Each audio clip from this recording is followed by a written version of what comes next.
लोकसभा के अध्यक्ष श्रीमान ओम बिरला जी, राज्यसभा के उपसभापति श्रीमान हरिवंश जी,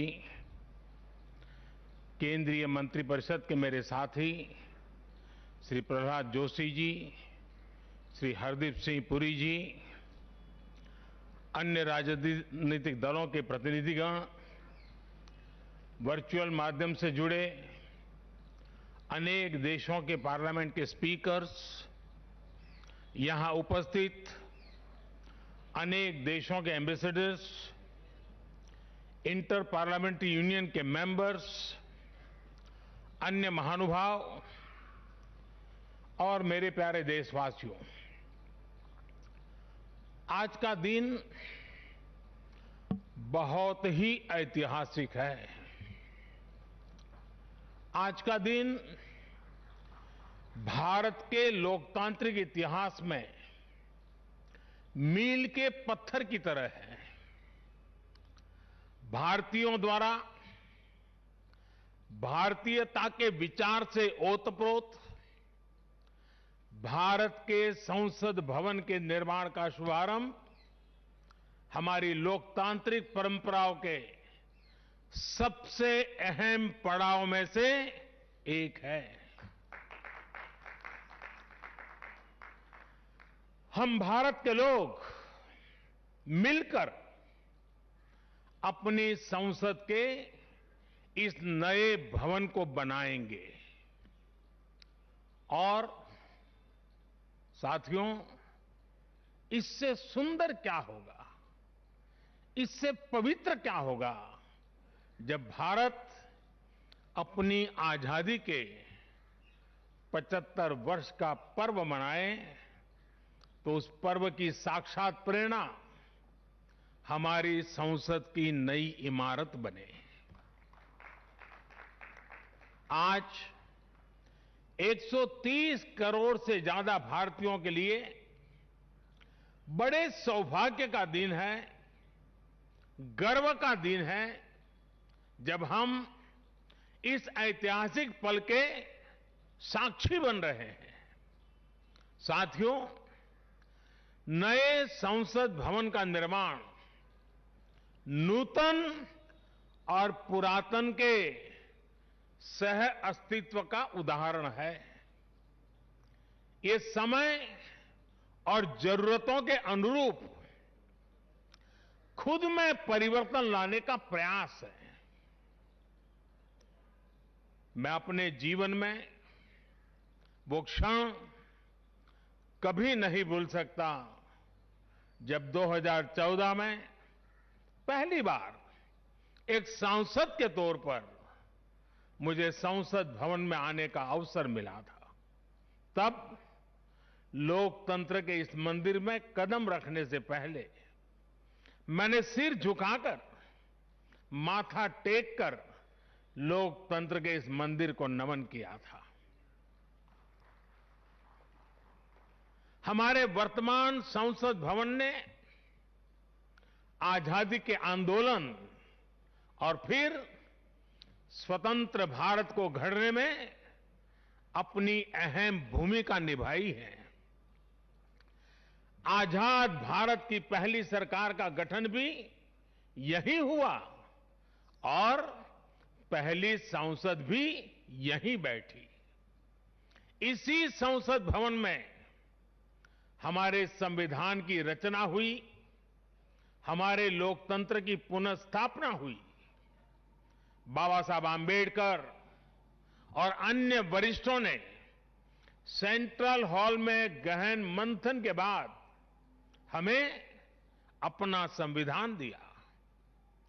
संसद की मौजूदा इमारत स्वतंत्र भारत के हर उतार चढ़ाव, हमारी हर चुनौतियां, हमारे समाधान, हमारी आशाओं आकांक्षाओं, हमारी सफलता का प्रतीक रही है। इस भवन में बना प्रत्येक कानून, इन कानूनों के निर्माण के दौरान संसद भवन में कहीं गहरी अनेक गहरी बातें, ये सब हमारे लोकतंत्र की धरोहर है। लेकिन साथियों, संसद के शक्तिशाली इतिहास के साथ ही यथार्थ को भी स्वीकारना उतना ही आवश्यक है। ये इमारत अब करीब करीब 100 साल की हो रही है। बीते दशकों में इसे तत्कालीन जरूरतों को देखते हुए निरंतर अपग्रेड किया गया।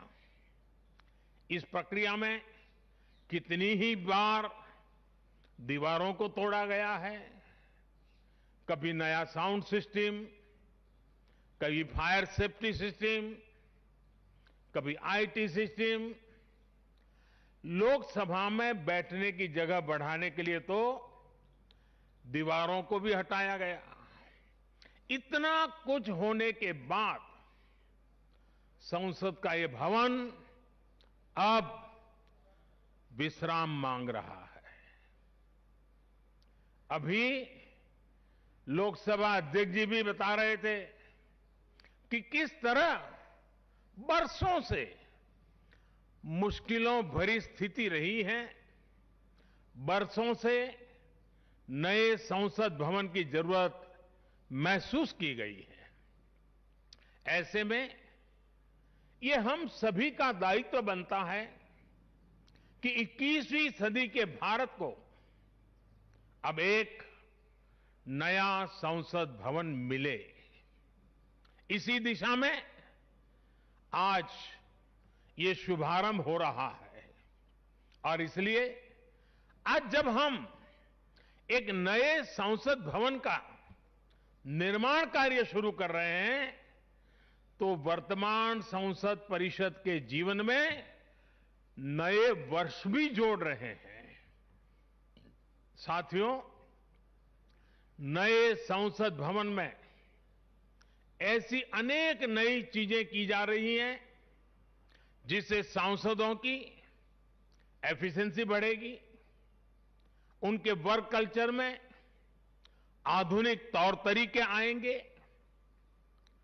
अब जैसे अपने सांसदों से मिलने के लिए उनके संसदीय क्षेत्र से लोग आते हैं, तो अभी जो संसद भवन है उसमें लोगों को बहुत दिक्कत होती है। आम जनता को दिक्कत होती है, नागरिकों को दिक्कत होती है। आम जनता को अपनी कोई परेशानी अपने सांसद को बतानी है, कोई सुख दुख बांटना है, तो इसके लिए भी संसद भवन में स्थान की बहुत कमी महसूस होती है। भविष्य में प्रत्येक सांसद के पास ये सुविधा होगी कि वो अपने क्षेत्र के लोगों से यहीं निकट में ही, इसी ये विशाल परिसर के बीच में ही उनको एक व्यवस्था मिलेगी ताकि वो अपने संसदीय क्षेत्र से आए लोगों को उनके सुख दुख बांट सके। साथियों, पुराने संसद भवन ने स्वतंत्रता के बाद के भारत को दिशा दी, तो नया भवन आत्मनिर्भर भारत के निर्माण का गवाह बनेगा। पुराने संसद भवन में देश की आवश्यकताओं की पूर्ति के लिए काम हुआ, तो नए भवन में 21वीं सदी के भारत की आकांक्षाएं पूरी की जाएगी। जैसे आज इंडिया गेट से आगे नेशनल वॉर मेमोरियल ने राष्ट्रीय पहचान बनाई है, वैसे ही संसद का नया भवन अपनी पहचान स्थापित करेगा।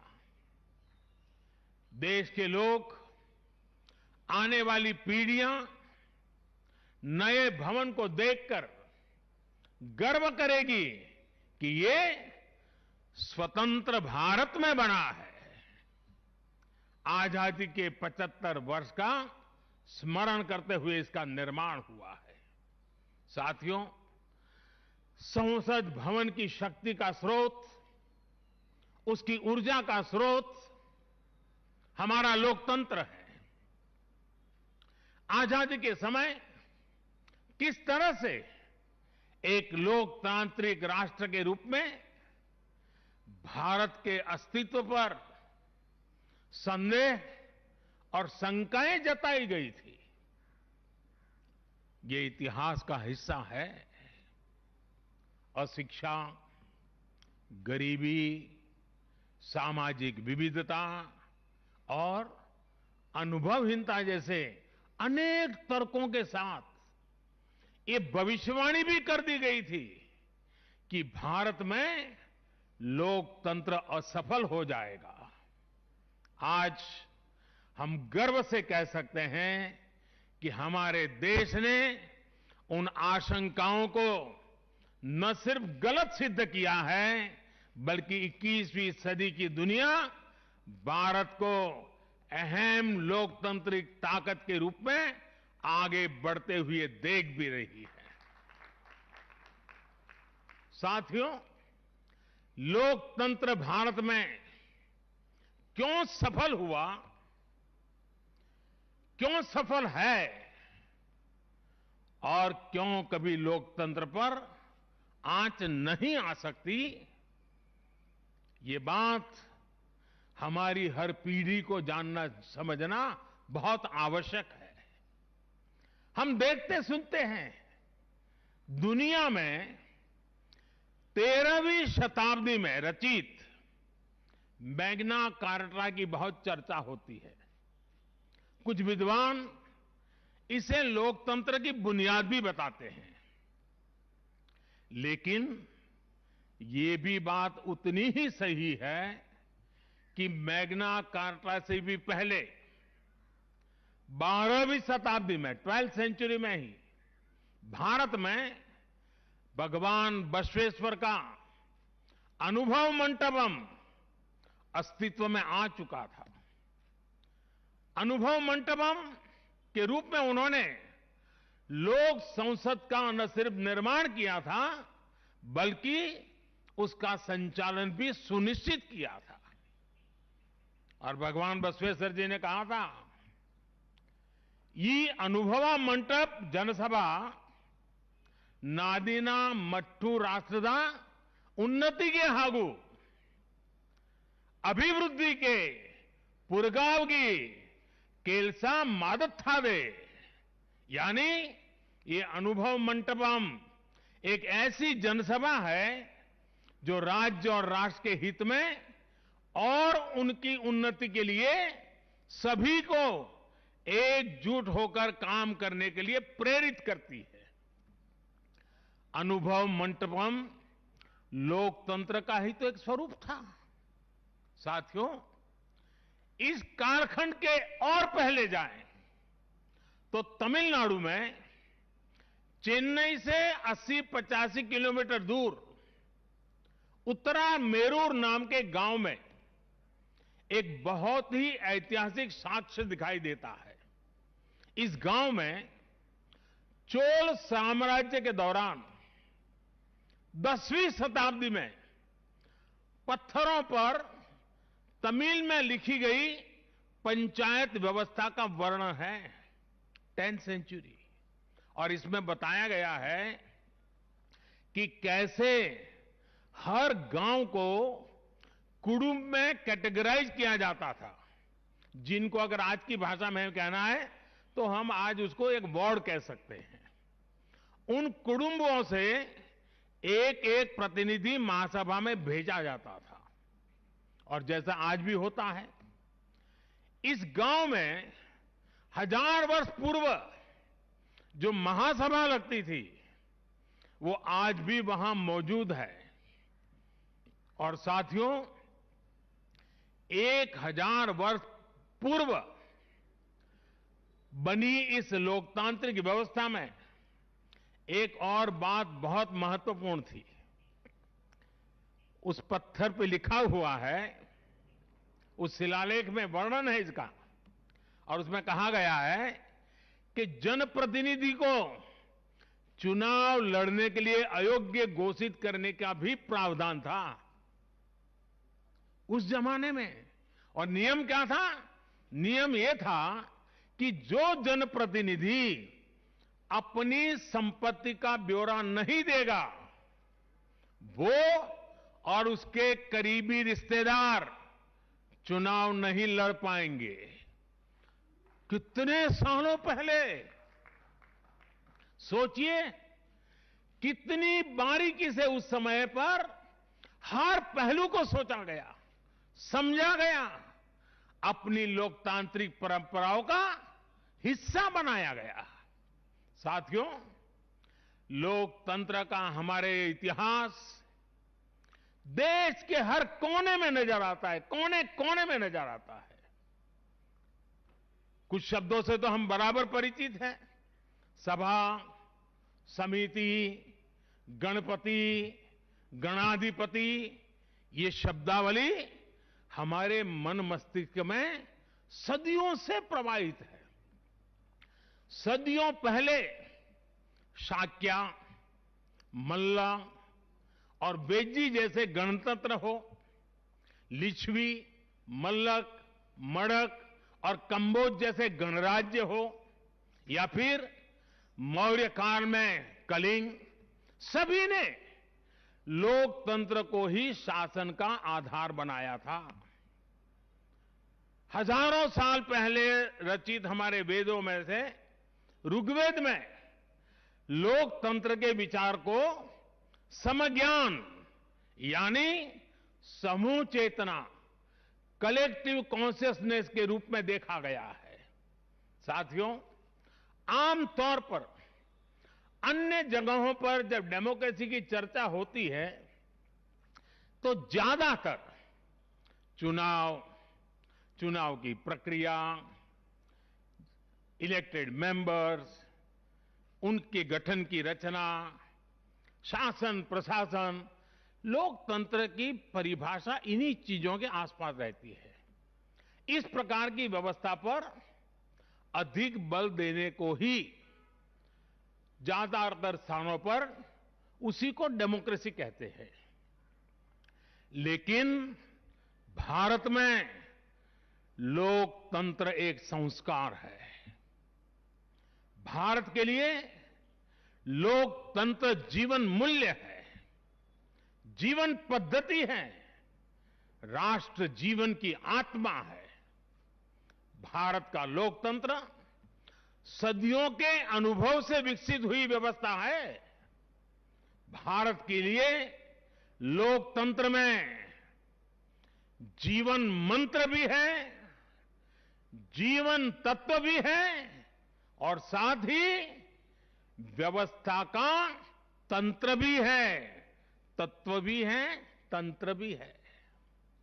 समय समय पर इसमें व्यवस्थाएं बदलती रही, प्रक्रियाएं बदलती रही, लेकिन आत्मा लोकतंत्र ही रही।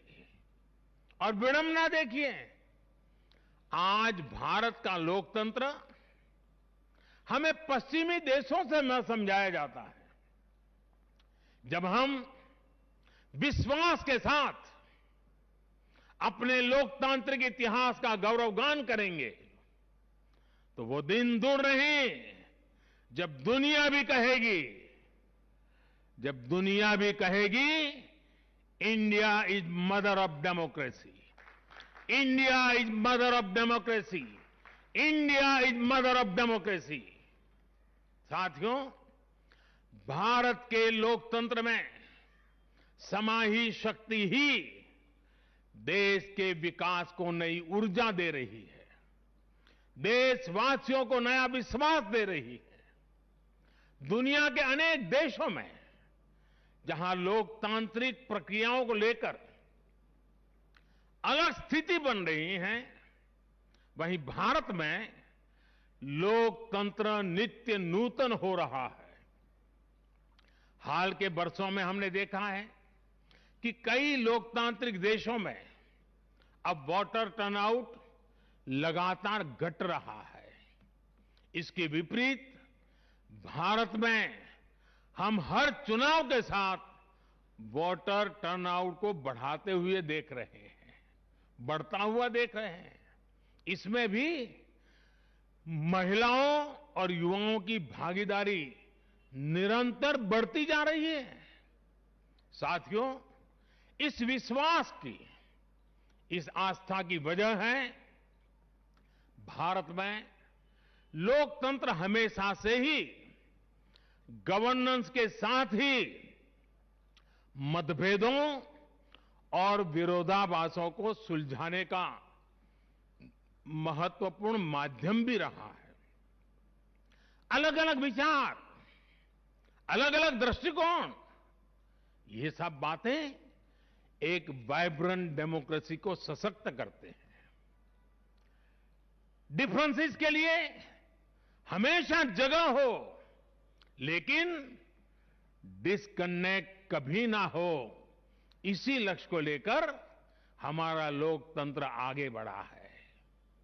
गुरु नानक देव जी ने, और बड़ी सटीक बात कही है, गुरु नानक देव जी ने भी कहा है, जब लग दुनिया रही है नानक, जब लग दुनिया रही है नानक, किछु सुनिए किछु कहिए।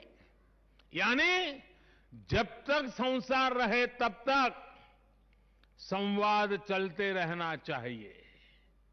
कुछ कहना और कुछ सुनना, यही तो संवाद का प्राण है, यही लोकतंत्र की आत्मा है। पॉलिसीज में अंतर हो सकता है, पॉलिटिक्स में भिन्नता हो सकती है, हम पब्लिक की सेवा के लिए हैं। इस अंतिम लक्ष्य में कोई मतभेद नहीं होना चाहिए। वाद संवाद संसद के भीतर हो या संसद के बाहर, राष्ट्र सेवा का संकल्प, राष्ट्रहित के प्रति समर्पण लगातार झलकना चाहिए।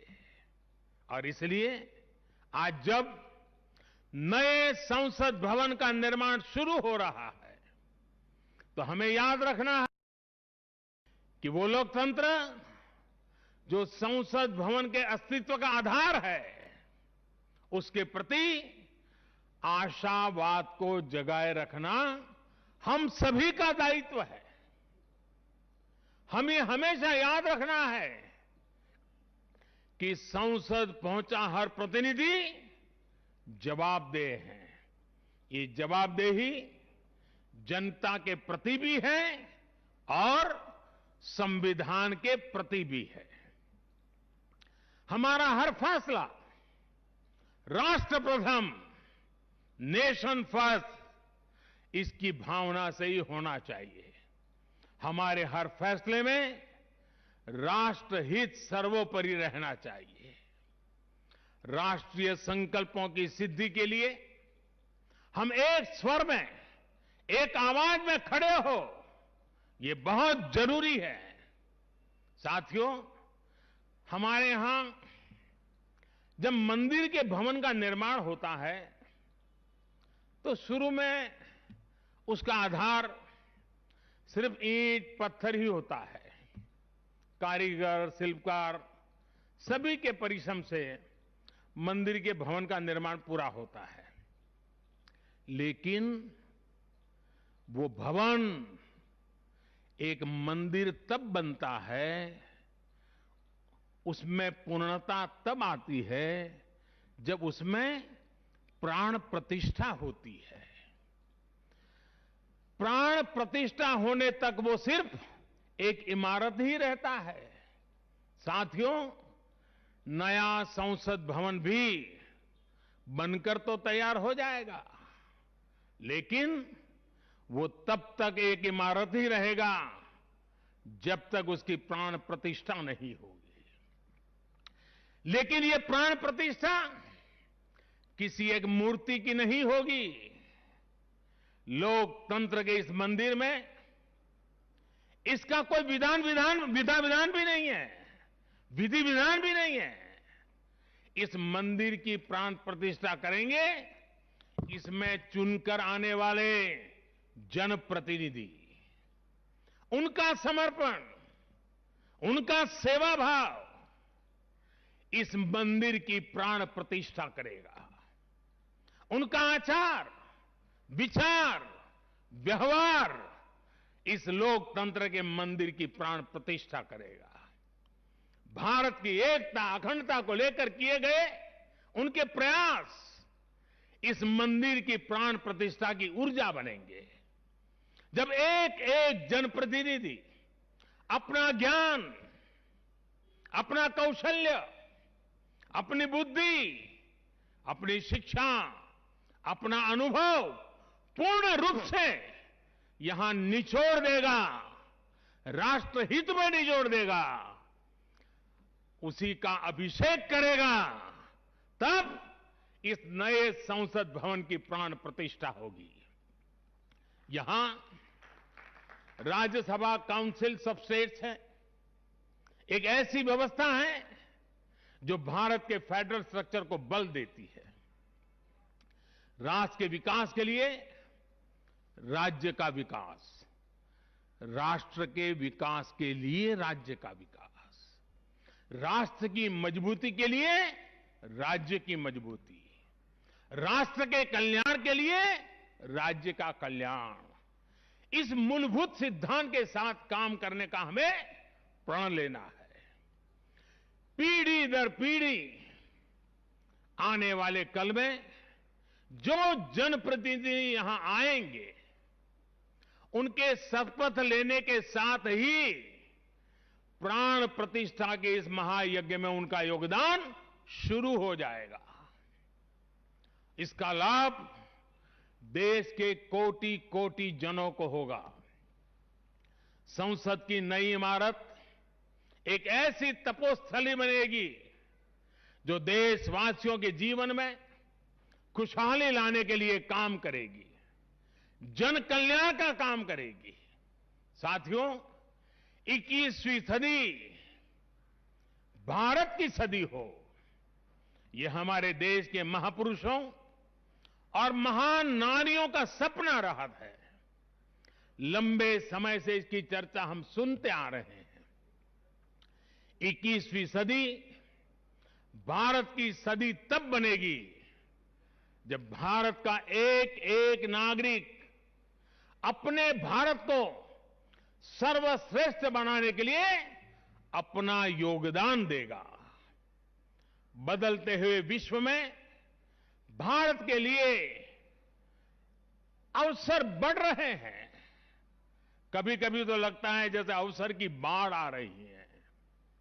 इस अवसर का हमें किसी भी हालत में, किसी भी सूरत में इन अवसरों को हमें हाथ से निकलने नहीं देना है। पिछली शताब्दी के अनुभवों ने हमें बहुत कुछ सिखाया है। उन अनुभवों से सीखे और उन अनुभवों की सीख हमें बार बार याद दिला रही है कि अब समय नहीं गंवाना है, समय को साधना है। साथियों, एक बहुत पुरानी और महत्वपूर्ण बात मैं आज जिक्र करना चाहता हूं। वर्ष 1897 में स्वामी विवेकानंद जी ने देश की जनता के सामने 1897 में कहा था कि अगले 50 सालों के लिए उन्होंने एक आह्वान किया था और स्वामी जी ने कहा था कि आने वाले 50 सालों तक भारत माता की आराधना ही सर्वोपरि हो। देशवासियों के लिए उनका यही एक काम, भारत माता की आराधना। और हमने देखा उस महापुरुष की वाणी की ताकत। इसके ठीक 50 वर्ष बाद 1947 में भारत को आजादी मिल गई थी। आज जब संसद के नए भवन का शिलान्यास हो रहा है तो देश को एक नए संकल्प का भी शिलान्यास करना है। हर नागरिक को नए संकल्प का शिलान्यास करना है। स्वामी विवेकानंद जी ने उनके उस आह्वान को याद करते हुए हम सबको ये संकल्प लेना है। ये संकल्प हो इंडिया फर्स्ट का, भारत सर्वोपरि। हम सिर्फ और सिर्फ भारत की उन्नति, भारत के विकास को ही अपनी आराधना बना ले। हमारा हर फैसला देश की ताकत बढ़ाए, हमारा हर निर्णय, हर फैसला एक ही तराजू में तोला जाए, और वो तराजू है देश का हित सर्वोपरि, देश का हित सबसे पहले। हमारा हर निर्णय वर्तमान और भावी पीढ़ी के हित में हो। साथियों, स्वामी विवेकानंद जी ने तो 50 वर्ष की बात की थी। हमारे सामने 25-26 साल बाद आने वाली भारत की आजादी की 100वीं वर्षगांठ है, जब देश वर्ष 2047 में 2047 में अपनी स्वतंत्रता के 100वें वर्ष में प्रवेश करेगा। तब हमारा देश कैसा हो, हमें देश को कहां तक ले जाना है, इस 25-26 वर्ष कैसे हमें खप जाना है, इसके लिए हमें आज संकल्प लेकर काम शुरू करना है। जब हम आज संकल्प लेकर देश हित को सर्वोपरि रखते हुए काम करेंगे, तो देश का वर्तमान ही नहीं बल्कि देश का भविष्य भी बेहतर बनाएंगे। आत्मनिर्भर भारत का निर्माण, समृद्ध भारत का निर्माण अब रुकने वाला नहीं है, कोई रोक भी नहीं सकता। साथियों, हम भारत के लोग ये प्रण करें, हमारे लिए देश हित से बड़ा और कोई हित कभी नहीं होगा। हम भारत के लोग ये प्रण करें, हमारे लिए देश की चिंता अपनी खुद की चिंता से बढ़कर होगी। हम भारत के लोग ये प्रण करें, हमारे लिए देश की एकता अखंडता से बढ़कर कुछ नहीं होगा। हम भारत के लोग ये प्रण करें, हमारे लिए देश के संविधान की मान मर्यादा और उसकी अपेक्षाओं की पूर्ति जीवन का सबसे बड़ा ध्येय होगी। हमें गुरुदेव रविन्द्रनाथ टैगोर की ये भावना हमेशा याद रखनी है। और गुरुदेव रविन्द्रनाथ टैगोर की भावना क्या थी? गुरुदेव कहते थे, एकोता उत्साहो धरो, एकोता उत्साहो धरो, জাতীয় উন্নতি করো, দুসুক ভুবনে সবে ভারতের জয়। यानी एकता का उत्साह थामे रहना है, हर नागरिक उन्नति करे, पूरे विश्व में भारत की जय जयकार हो। मुझे विश्वास है हमारी संसद का नया भवन हम सभी को एक नया आदर्श प्रस्तुत करने की प्रेरणा देगा। हमारी लोकतांत्रिक संस्थाओं की विश्वसनीयता हमेशा और मजबूत होती रहे। इसी कामना के साथ मैं अपनी वाणी को विराम देता हूं और 2047 के संकल्प के साथ पूरे देशवासियों को चल पड़ने के लिए निमंत्रण देता हूं। आप सबका बहुत बहुत धन्यवाद। धन्यवाद माननीय प्रधानमंत्री जी, आपके प्रेरणादायक शब्दों के लिए आपका हृदय से आभार।